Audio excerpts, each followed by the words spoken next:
This is the Nerdy Old Men Podcast, recognized by City View Magazine as best of the best in podcasts. And here are your hosts, the Old Bald Man Chad and Redneck Wes. Hey, everybody. Hey. Yeah. You know, we almost got it right. Almost. I hit the isolation button, which cut all the mics off. So anyway, hey, everybody. This is the Nerdy Old Men Podcast. It is. I am Redneck West. This is the Old Bald Man Chad. Producer Brady pushing the buttons. Yes. There we go. Well, we're hoping that the audio was better this time around than it was. We did some adjustments. We were supposed to have a guest on via a Zoom call. Unfortunately, we haven't had the time. We're able to figure out how to do that effectively yet. We will have that ready for the next time and have him on. We are going to post some information about what he was going to share with us on our site. So apologies on that, but we want to do it the right way. So that's what we'll do, and we'll go from there. But good grief, what in the world have we been doing? And do we have a news break for anything? What have we been doing? What have you been doing, Wes? I'm trying to get ready for, we're debating whether or not to head off to a convention. I know the girls are probably listening, so. But GalaxyCon, we're thinking about heading out there. Where's that at? Look, that one is in Richmond. Oh, okay. And We're going to Richmond. We are. Yeah. We're going to King's Dominion here next week. So, But yeah, so there's some voice actors from sweet. Young Justice. Oh, that'd be perfect for them. And they're excited about that. So we're still thinking about it, girls. So Well, they're hopefully probably you can. jumping up and down. Hopefully you can pull that off. But we're gonna try to. And me personally, Carl Urban is going to be there, Oh yeah. and so I want to go in my street judge. Oh, that'd be so. Yeah. So That would be so cool. we're going to see if we can make that happen, and then make it through one more week, and I'm on vacation. What? Yeah, so I get to do all the stuff that I'm not been able to do. Well, now that is some nerdy news that you may potentially get to go. Yeah, so if we do pull that off, there'll be some pictures. I'll have some stuff posted on Nice. Instagram. All right, We'll cool. put it on Facebook, stuff like that. So Well, last Friday, the gaming club at my work. I work at an awesome place that has a gaming club. he's so excited about We, this. I have converted lots of them into Kill Team, and I taught 10 people. So you had a class. Games. Yeah, we did 5 pairings of 2, and Stone Cold Killer Brian from our D&D group, a friend of the show, he gave me 3 sets of terrain. I ended up only using the Volcus outdoor terrain because I had a Volcus, he had a Volcus. The guy that runs the club 3D printed a orc version of Volcus, so we used it. And then another guy brought the original, the starter set that has a little cardboard things, and he knew how to play, so he actually kind of helped teach too. So 10 people, and some of them had already, even just listening to me talk on Discord and stuff, they had purchased some stuff, Kind of getting and excited then about it. Apparently, the rest of them went and bought some. Nice. So hopefully, we're going to have some. One of the big things. I mean, there's several that play Magic. They were going to do a Call of Cthulhu game that day, but they didn't have enough people that were available. And I know they have a couple D&D sessions going on, I think. So that's pretty cool. Other than that, just making models as you can see here. He is very I'm gonna proud about switch this over one, to folks. my face cam here. This is my Orc Jet that I completed. And I talked about last time, I 3D printed the smoke and exhaust, and then the explosion and the little Cadians that are dead at the bottom. The Emperor did not protect. And and I'm really happy with this. I've got markings on his cockpit there of how many kills he's had, and so there's stuff like that. So I was really stoked about this guy. Very, very happy. I took my time with that. So now I've still got my half of the Armageddon box. I have everything but the boys assembled, but I haven't painted any of them yet because I went back to Kill Team. My obsession with collecting and building teams. I have my Death Watch team I put together, so I've got to paint those guys up because that's the next thing I'm going to learn. But, but Brady's got news. I do? Yeah, this. Oh, yeah. Way to put him on the spot there. Yeah, I didn't know when I'd come in. Yeah, the Earthbound. Yes. So what's your story with Earthbound?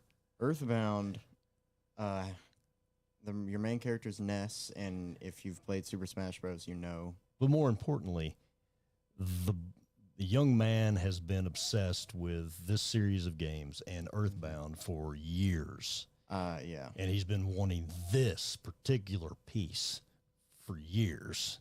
And he was able to obtain it. We won't go into too many details, but he was able to obtain it with his own funds at a local place. And it was like the day of his life. But, but we wanted to talk about, we can go ahead and jump into that. Yeah, we're going to do digital versus physical, but I didn't want Brady to talk about it because the other aspect of today's show was, are companies outpricing?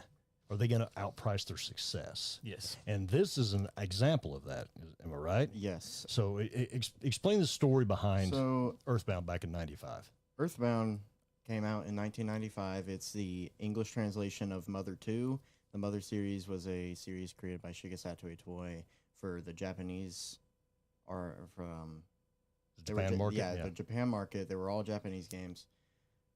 But Mother 2 came out in the U.S. as Earthbound, and because the U.S. market wasn't used to JRPG style games, it comes, and you can see, it comes with a player's guide, which That's why the box is so big. the box is huge compared to other SNES games, and it cranked up the price. So at the time, games were, he's done the research, so games were probably what? like, this is probably a little off. They were like 30, 40. Yeah, for maybe. SNES games. Earthbound retailed for 60. Yep. Which, is the equivalent of like over 100 now for a game. So it sold poorly, to say the least. But it got a huge cult following. But so this is an example of where Nintendo outpriced success, because now it's a huge, huge following. There's a store in Tokyo that's all the Mother stuff. Oh, that's cool. And these sell for a tremendous amount of money. He freaking stole this pretty much, but they're very, very collectible, and it's a fan. I watched him play it, and I watched him. He's playing through it again now, and I watched it, and it's entertaining as all get out. And so market problems. It was more expensive. Mm-hmm. The box is larger, so where you put it, it doesn't fit on the normal shelves. So it was out of sight unless they advertised it and put it up front. And you remember what was advertising like for video games in the 90s? There were some crazy commercials, but not a lot. No, a lot of it was. I can remember like Nintendo, like with the NES. They had certain ones, but it wasn't so much for games. It was more for hardware, right?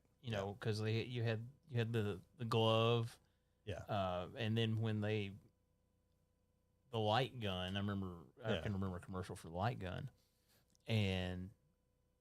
but games not so or much. What was the little robot called? A Rob. Yes, Rob. Yeah. I remember that being a big deal, and that was kind of like their thing. Was they promoted like this is the next piece of equipment? Yeah. It wasn't so much like, hey, here's a Ninja Turtle game, or here's a racing game. It seemed like all of that was like word of mouth. Yeah. And Nintendo Power. Yep. And Nintendo Power is where this was first advertised, right? There are pretty much zero advertisements for Earthbound. Yeah. And there never was. There was a couple articles in Nintendo Power. Yeah. And they came with these scratch and sniff cards, which 90s was gross out humor, but they're awful. Like, they're and this awful. contains the original. And he was very gentle. He scratched one of it. It's nasty, but it's so fun that stuff's in there. And one thing, and I was telling him about it because these were like his first RPGs that he played were these. Yeah. Okay. And the interesting thing is we play RPGs. Yeah, right? But it's always swords and boards and or swords and shields and magic and things like that. Well, this has some psychic type stuff in it, but these are kids. Okay. And I was telling him the other day that watching him play this was like, other than the supernatural stuff, this was like an everyday thing for us in the summer when we were kids in the 80s. Yeah. And you get on your bike and you're gone till sundown. Yeah. And your mom had no idea that You were just gone. that you created 3 campfires, 2 jumps, you went jumping house to house and all that kind of crap, right? No idea that none of that stuff happened. Yeah, sorry, Mom. But because I know saw she your listens. mom at the store this week. She listens, so she'll know. But she know because I came home bloody and stuff. But that was the real adventures that we had. Oh yeah, I can remember. And so this game at the time, if I'd have known, it would have been cool because it was like, holy crap. I used to run around town too. Now this obviously is what is it? Aliens they're fighting? Yeah, I mean the main enemy antagonist Gygus is the embodiment of evil. Yes. Just in a thing. I mean, and Ness is like, how old is Ness supposed to be? 13. 13. So he saves the world at 13 years old. Nice. Yeah. So, but that's kind of a thing too. Is do game companies price themselves out of success? How huge of a success could have this been then if it was a $30 game. if it wasn't $20 more? It sold great in Japan, But they were accustomed to that kind of stuff, and they had Mother 1, but this was like the first introduction to the American market for Japanese role playing games. Oh yeah. And Well, so, I know like a lot of the games that we had, Castlevania, which is not really, because it's a scroller, but the only RPGs that I think that we were accustomed to was Dragon Warrior, Yeah. and some of that other some of the like. But I mean, we didn't have a lot of those. So, No, a lot of it was Mario, kind of adventure type games. Yeah. But it was like you go this way. yeah. There wasn't like the free roaming exploring, which I'm assuming there's some of that in here. Yeah, I mean it's just there's free roam, there's towns. Yeah. It's very 2D RPG Chrono Trigger. So it's more like Castlevania 2 then. In a Well, way. I never except for played the except for Castlevania. this is Okay. a role playing game. This is inventory maintenance. This is you have to heal. I noticed him if you fight a mushroom, it's really weird creatures. Like there's a hippie that you fight a bunch, which is like my dream. No, but I mean, no. Is it kind of like the modern day equivalent to the crackhead at the 7-Eleven? In all seriousness, though, there's like mushrooms, and if something happens anyway, a mushroom will appear on your character's head, and it will. I forgot to turn my stuff off here. Anyway, it will put a mushroom on top of your head, and you have to go to a healer basically to have it removed. to get it took off. Yeah. So that's pretty cool. But now, do games are they pricing themselves out? Like the Switch 2 games, brand new Switch 2 games. Some of them are what, $100? 80, 100. I mean, Mario Kart World, $80 game. That's like a fourth or a little less than a fourth of the price of the console. Console's $450 when it came out. Yeah, and it's going up. It's going up to $500, but I mean that's still. Well, you think it's one of those things like where they think that the nostalgia for the property, Well, it's like it's Mario Kart. But see, this goes into the other part of the topic of our show today, which is physical versus digital. There's no difference in price. Yeah, and see, that was one thing that I always had issue with.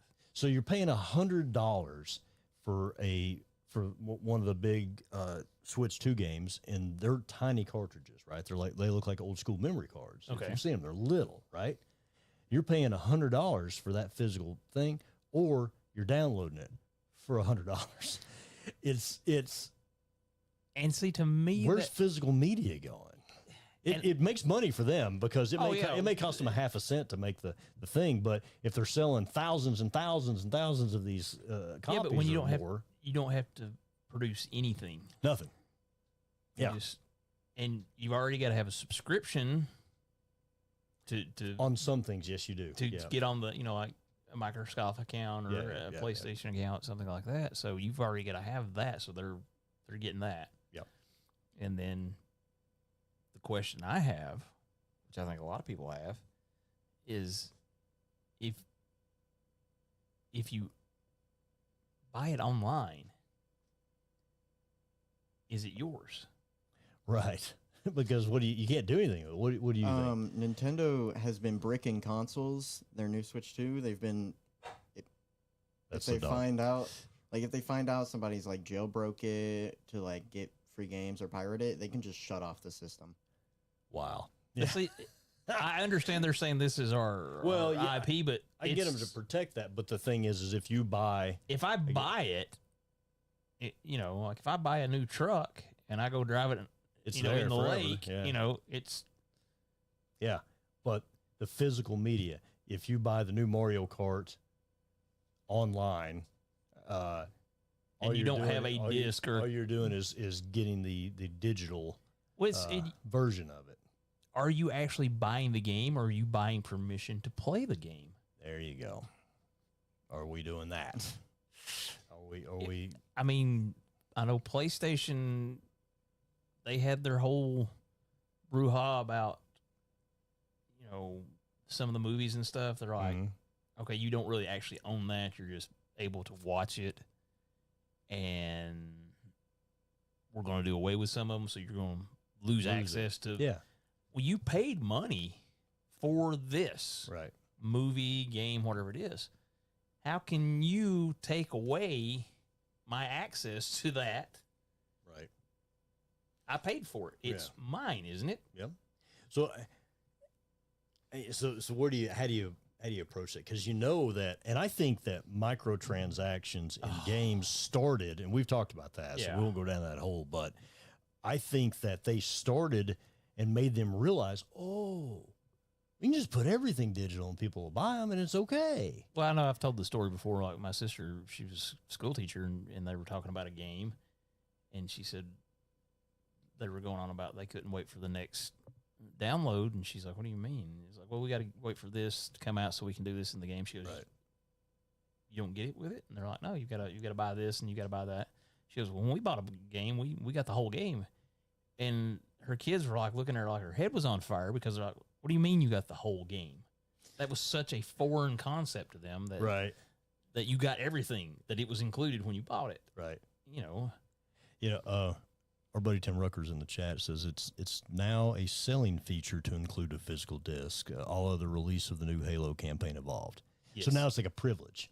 Speaking of selling features for discs, Nintendo has these games that are physical carts, but then you put it in the system and you have to download the whole game. So it's pretty much just a digital download, and then you put the cart in to play it. So we're getting nostalgic for Switch cartridges. Yes, which are tiny, and that's dumb. I mean, come on, man. I mean, put it on the thing and give it to me when I buy it. When you look at it from a business sense, they are going to make more money through digital. Well, that was the whole thing with microtransactions. Yeah, but somehow I've raised the boy right, and he did it on his own. But these are items from his collection. I mean, he has an in the box. I mean, it's open, but it's in the box Legend of Zelda originally, and he plays it on his vintage NES that he bought with his own money and stuff. So that there is something about that, right? There's something about that thing. Like with the Switch, you can pay $50 a year? Yeah, $50 a year, and you have access to a huge library of NES, SNES games. You can upgrade it and get the N64 and all of this stuff, GBA, Game Boy, all that crap, right? So it's fun to play them like that, even though the emulator kind of makes it look like it did or makes it feel like it did. But there's something about taking the physical cartridge and sliding it in and pushing it down. Well, And we're not going to get that. It's going away. well, this is my thing is when the internet goes down, there's always some kind of disruption. Yeah. It's not infallible. There's going to be times something's going to happen. You've just lost your gaming system. You can't use it. If all your games are, if it's all tied to online Yes. online stuff, then not all of them are. but what I'm saying though is like if that's where it heads to where you have to have a subscription and then buy the games online and then come to us to play the game. We allow you to play the games. Yeah. We allow you to play the game. Yeah. What happens like if they have a systems crash or there's a server update or maintenance? Well, I mean, look at Christmas time when, when people get new consoles, and Xbox crash. You're not getting online, man. It ain't happening. I remember when Halo happening. 3 was like for Christmas, and like everything, like everybody was trying to get on at the same time. And it was so frustrating. Yeah. But what do you, producer Brady? What do you think the take? I mean, what's your take as a current consumer of video games? What do you think about the different digital versus physical media? Do you think it's a problem for your generation? I mean, we never knew that there was such a thing because there wasn't. It had to be physical media. But he's a connoisseur of physical media. I mean, but Grand Theft Auto 6. Right. Okay. It's been waiting forever. It's right? been like coming out for like the last 25 years, right? We got Alien Disclosure before we got. It is an $80 game. Yep. Which, I mean, out of any game ever, I feel like that one might be a little justified. You don't get everything when you pay $80 for it. That's so crazy. You get the game, you get the base game. Right. You have to pay $100 to get certain features. And it's not like a deluxe, it's like certain features. See, that's nuts. They're doing the same thing with NCAA 27, I guess it is, the newest NCAA football. Okay.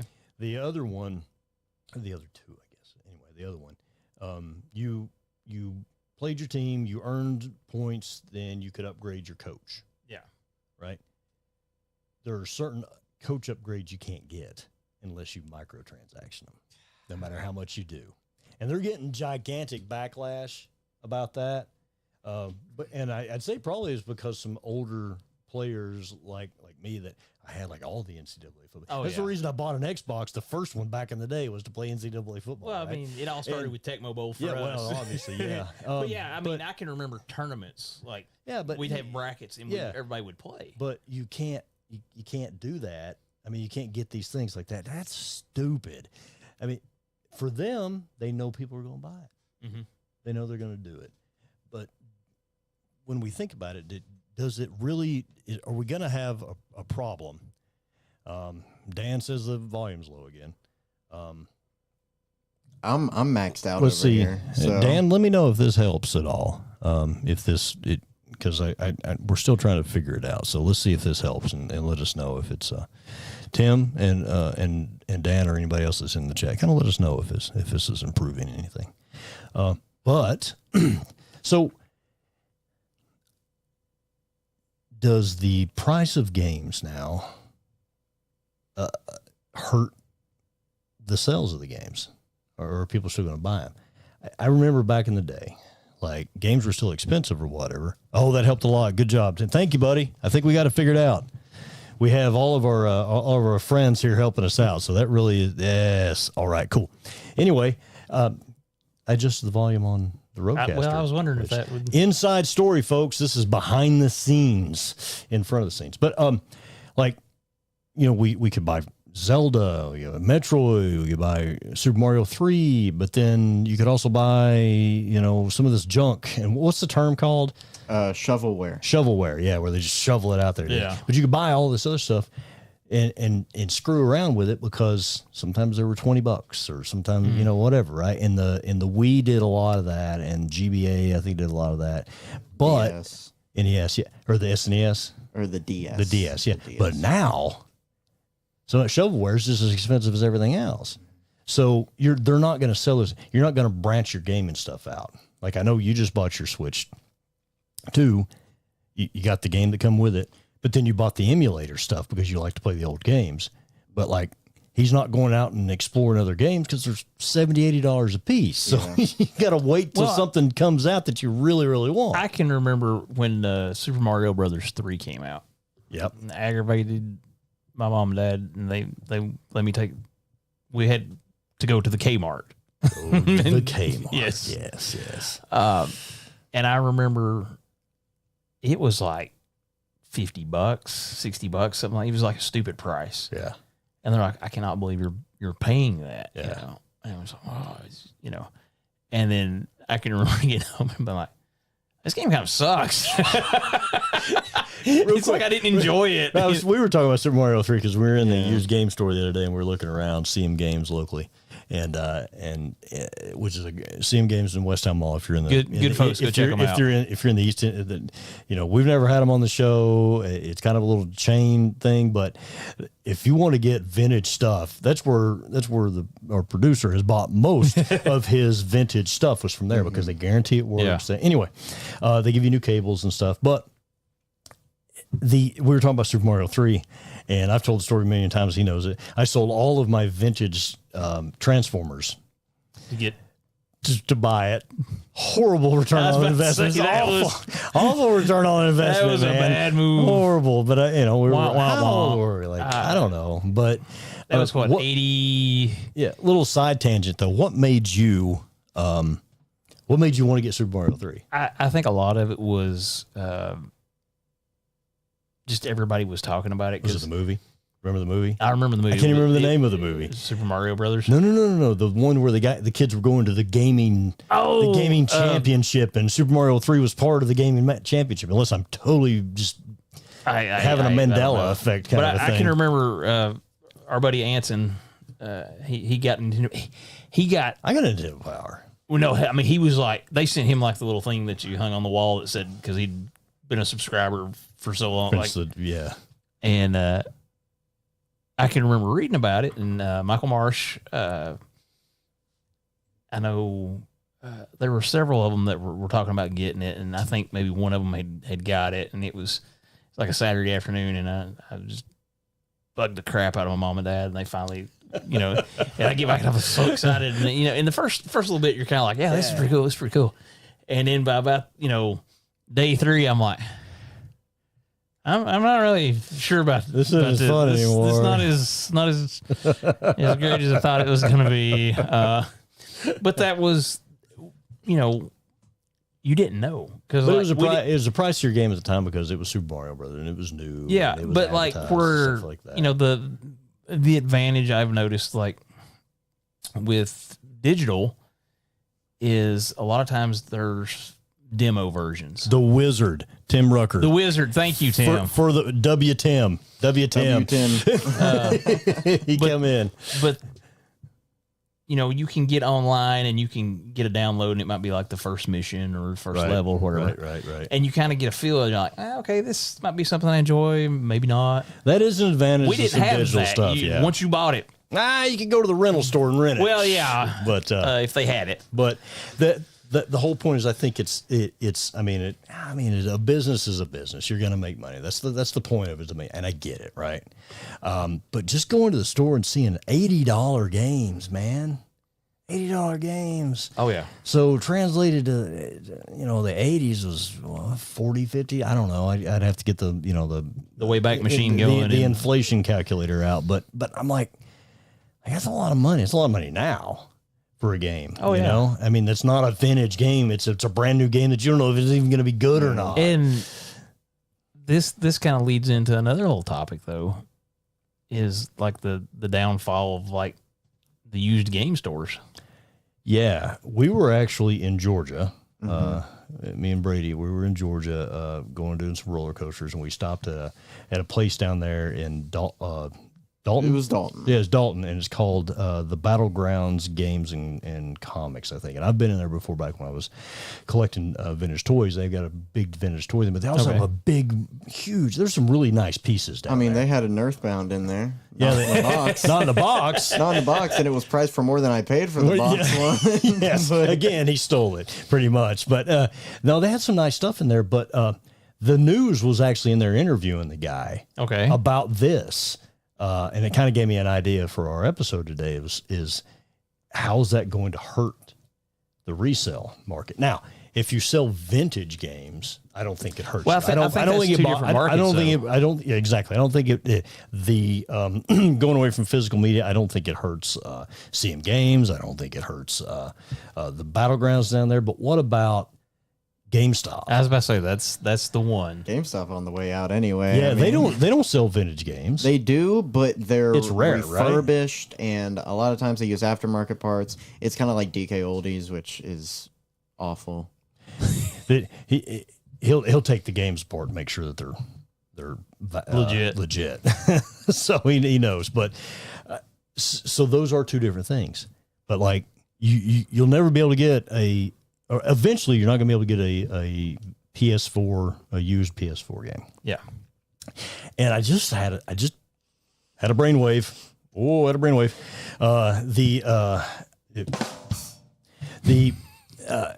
When I bought my PS4, I bought the online only or the digital version of it. So Okay. it doesn't have a disc drive.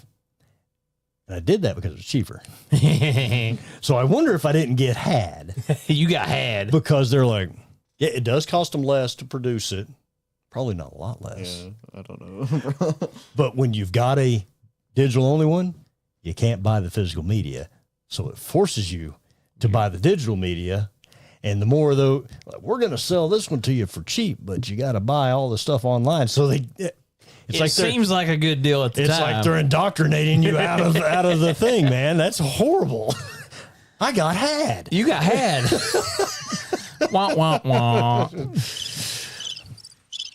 Sad Chad noises. Yeah. Well, But yeah, I'm playing Space Marine 2. That's not sad. but it's one of those things though that looking back on it, hindsight's 2020.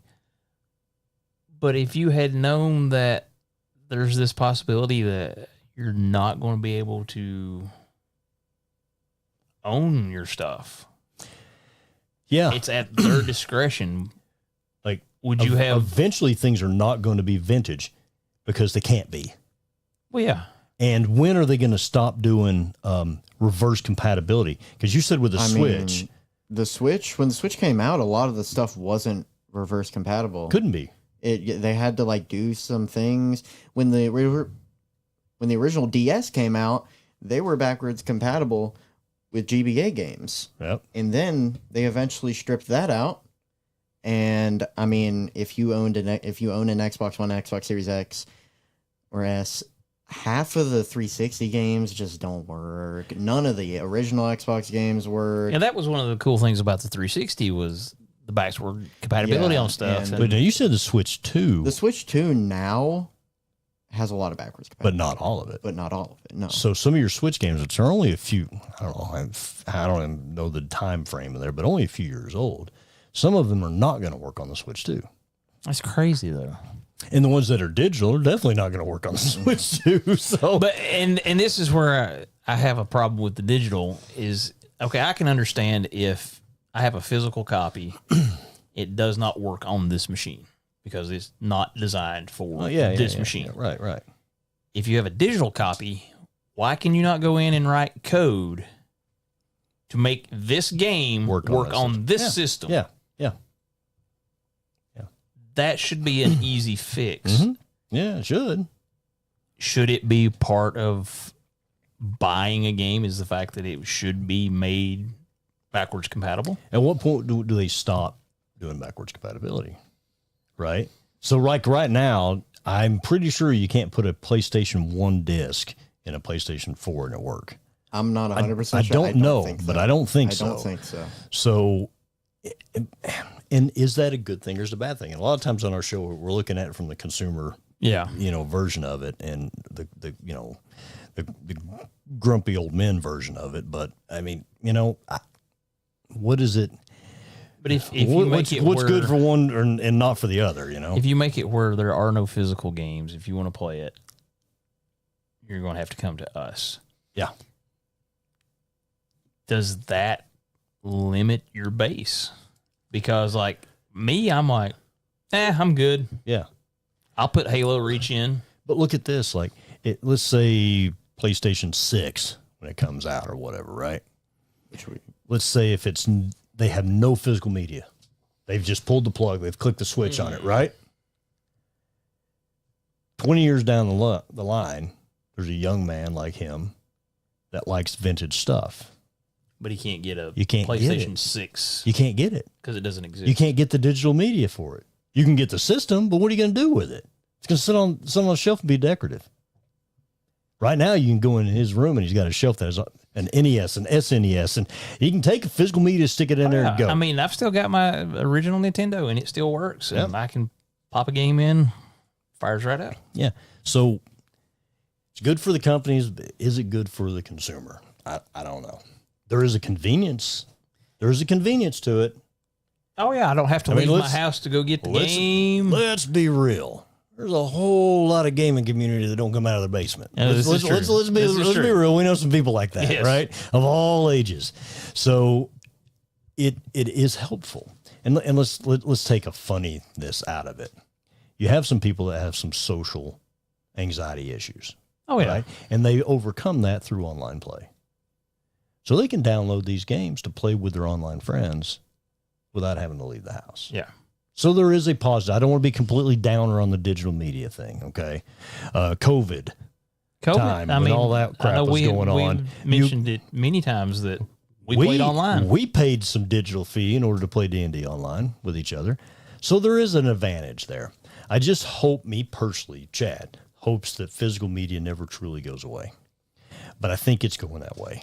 Well, now this was something that I'd seen with Xbox, was they were talking about if you buy a physical game that you would have access to the online stuff.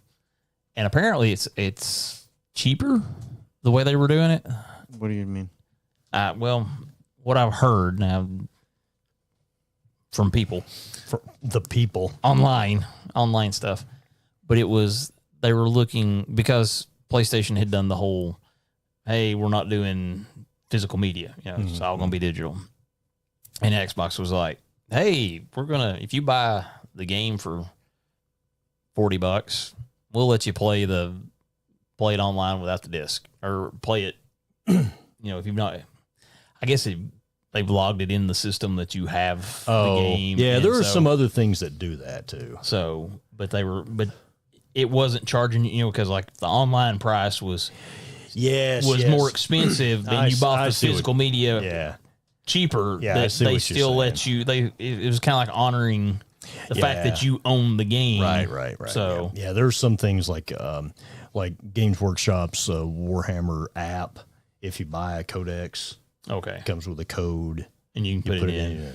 Unlike D&D Beyond, which does not do that, but we've talked about that. So yeah, that's a whole other episode.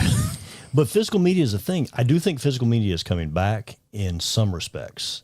Like, he's a big vinyl record guy. That's exactly vinyl what I was records gonna say. You find everywhere. Target, vinyl records. Walmart, vinyl records. For years, they didn't exist there. Vinyl's coming back. Now it's a thing. Well, because I can remember, like, this is going to be funny, but I can remember going to the store and they had Weird Al, had the Fat Album.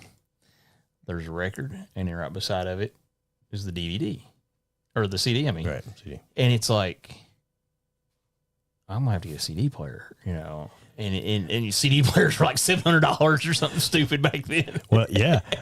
It's hard to find that stuff now. Yeah. Like, I bought a VCR at an estate sale for $5. That VCR is worth like $80. Yeah. Because it wasn't worth $80 when it came out. But you can't get them. You can't get them no more. That's why I've hung on to mine. You can't find them anymore, and I bet it works, right? Yeah, of course it does. Get off my lawn, you pesky kid. So, this is true. But it is one of those things, though, that I understand you want to upgrade and modernize things and stuff, but it's funny how that there's still that tactile need people have. Yeah. And they want the physical. And I do. I think it's great. Well, that's me. I mean, I've got comic books. Yep. And you could get them digitally. You could get online. Some places, well, I mean, a lot of people have already got. You could get on YouTube and find them. But video games, I think, are a little bit different because if there were to, if you bought it digitally at that inflated price, you don't want to go and buy it physically or vice versa. You know what I mean? But that goes back to your original question: is the pricing? Yeah. Is the short term gain killing the base? the gaming base. I think that some products, and it's been that way for 30-something years, this is a fantastic game. This is a gigantic cult following. Could have had probably a huge Could have been like Mario. current following, probably with potential sequels and spinoffs and things like that. But due to the price, due to the packaging, due to the lack of the advertising, hardly anybody knew about it. Well, and if you keep on that road and your base gets smaller and smaller, you're going to drive the price up. Yeah. Because if you're not pushing as many units, the price has to go up. Yep. From the chat, I personally prefer to have access to the game without internet being required. Yes. Ditto. Yeah, fantastic. Exactly right.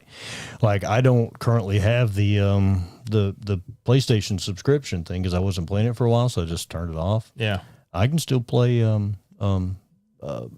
Space Marine 2. There you go. I just can't play it online. I don't really play games online anyway. Well, so that was me after. But if you do, you got to pay the premium. You got to pay the man if you got to do this stuff. Now, we've been dogging the heck out of everything, but what I want is that add-on for the Switch and the Switch 2, where you get that's great. where you get all those games. Wes, you should see it. There is it's just pages after pages after pages of NES games, SNES games, is it N64. like when you get like the It's like an emulator. It's an the emulator. emulator. Yeah, but it's the legit stuff. And the beauty It's a of legal it is, emulator. yeah, It's a legal it's- emulator. The beauty of it is you can save the games. Save states. You could play Ghosts and Goblins and actually save the freaking games. that was That's worth the freaking thing. Michelle J bought one after he was over here one day playing Brady's. He bought it at the Walmart on the way home, and it almost exclusively plays those retro games. Well, and there's something about those games. Well, yeah, it's different, but my point is, all digital isn't bad. I just think that you just hate to let this go. You know, yeah. I mean, even the era with the CDs, this type with these clamshell boxes and stuff, it's still something.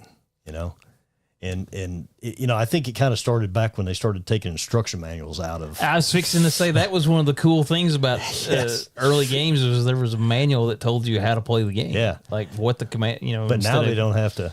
Yeah, yeah. There's a whole big manual in that sucker. It's his size. It's a book. Yeah, it barely fits in that box.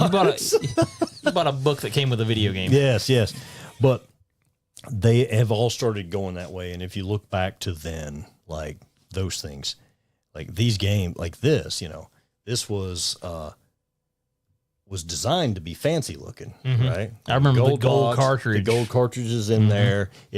Of course, NES games were this size, right? But with all this stuff, come with an instruction booklet, a lot of the times in color. So all that extra stuff costs money, right? Well, I don't think people are turned on by that anymore. And they slowly, and this is a conspiracy thing, you know what I mean? Put on my tinfoil hat, but it started with the instruction booklets going away, and it started with the packaging become cheaper. And then it's going away from physical media, all to digital media.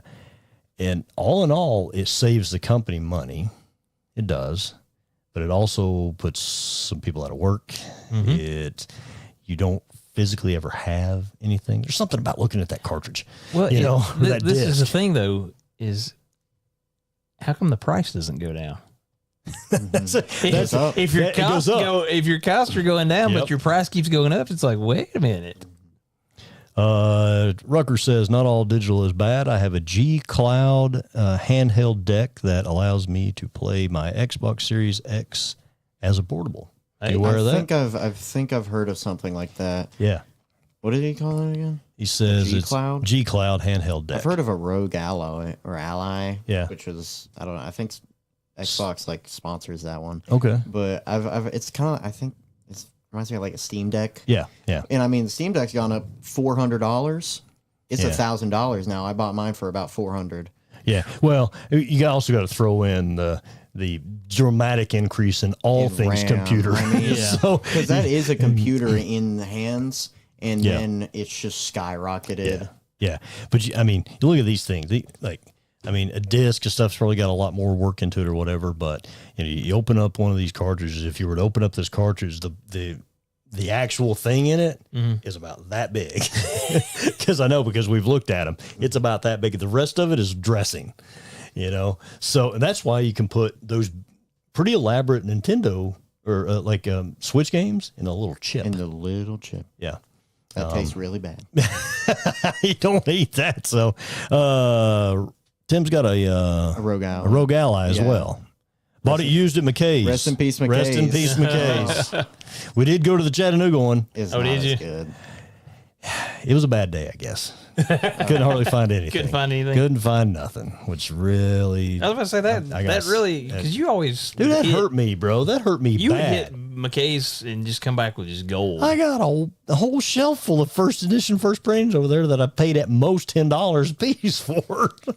I mean, God, that's so sad. But anyway, see, that's what we wanted to talk about today. Is that is it bad? Is it good? I don't know. I mean, not all digital is bad. I agree with the chat on that.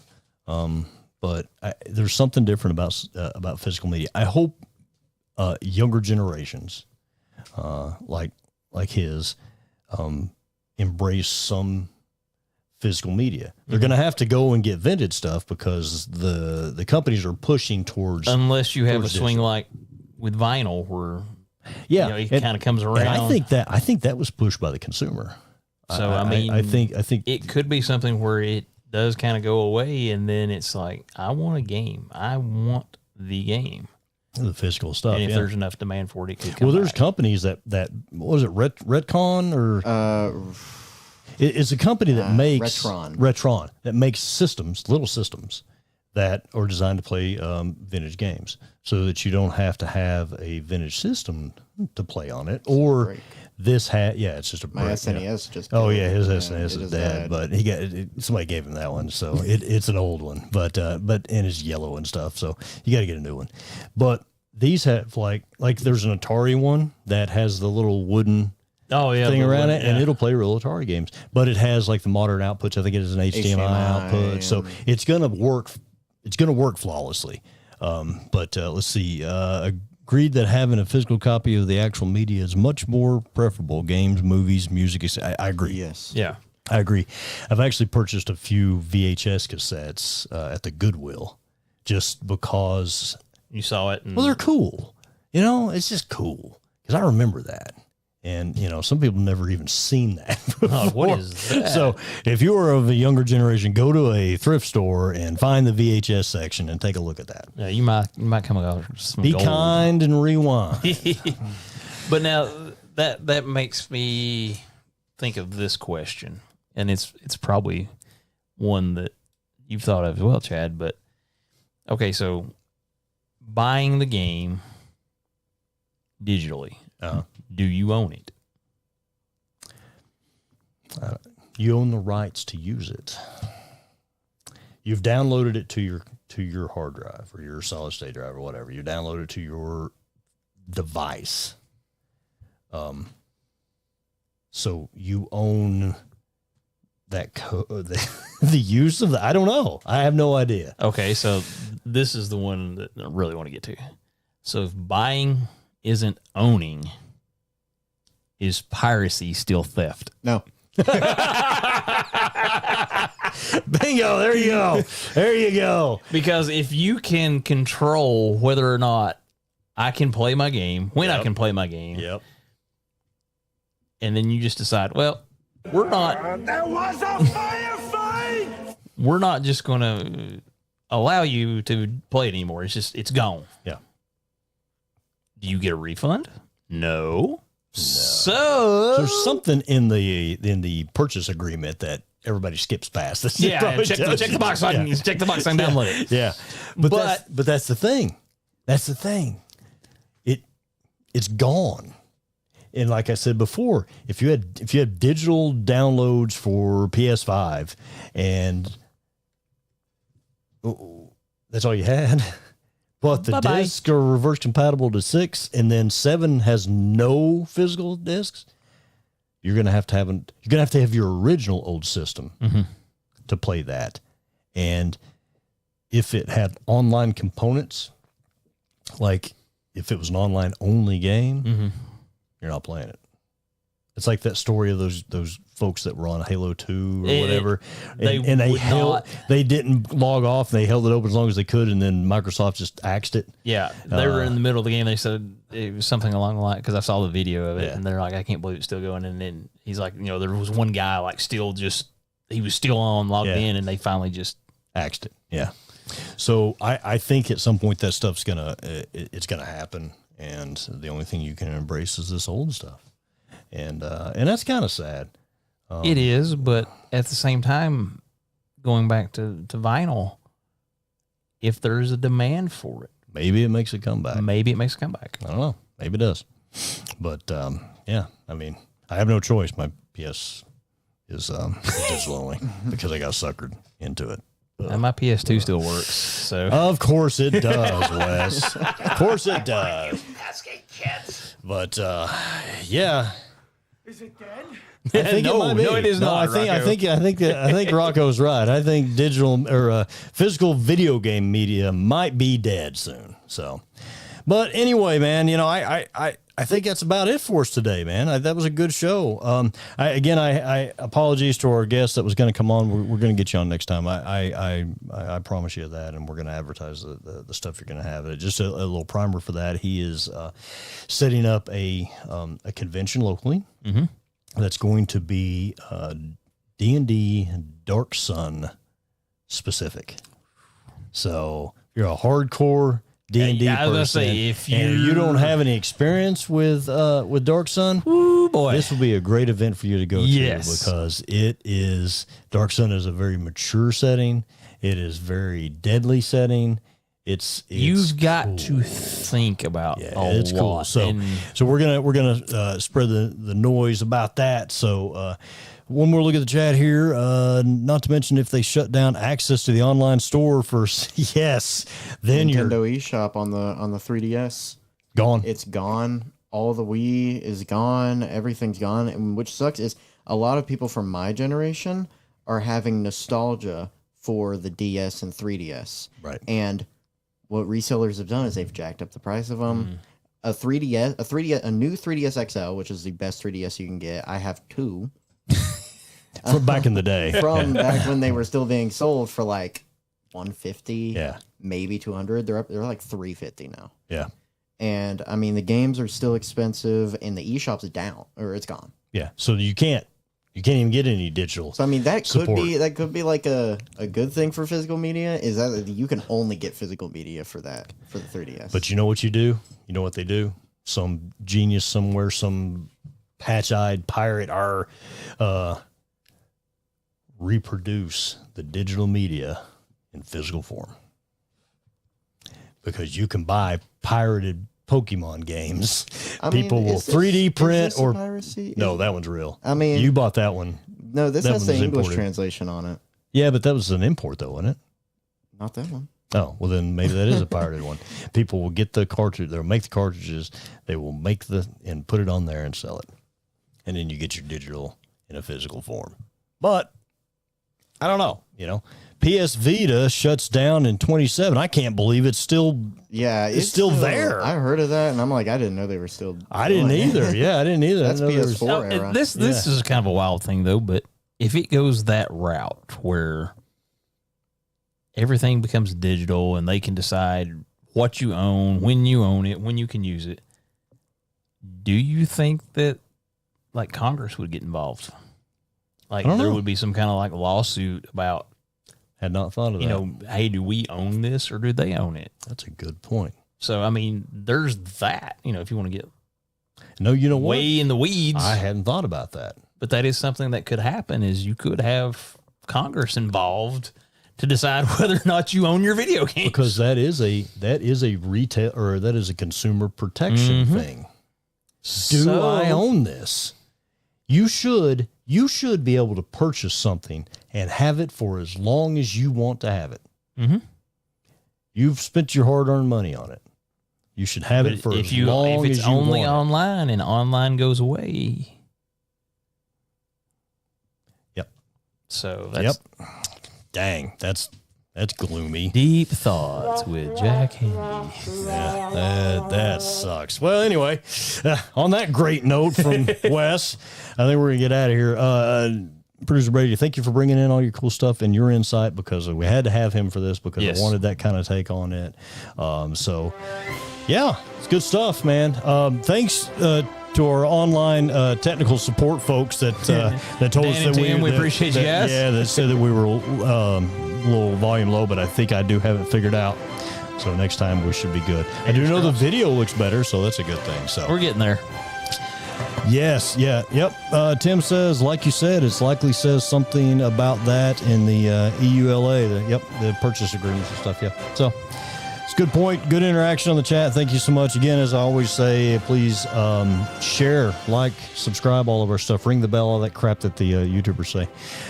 But if you're audio, again, dadgummit, if you're audio only, please just make a stupid YouTube and Please do it so I don't have to listen to him. yeah, every because I'm going week to cry this. about it, whine about it exclusively forever. So anyway, until next time, this is Old Bald Man Chad. That over there is producer Brady, who's a big help, and Redneck West. Y'all.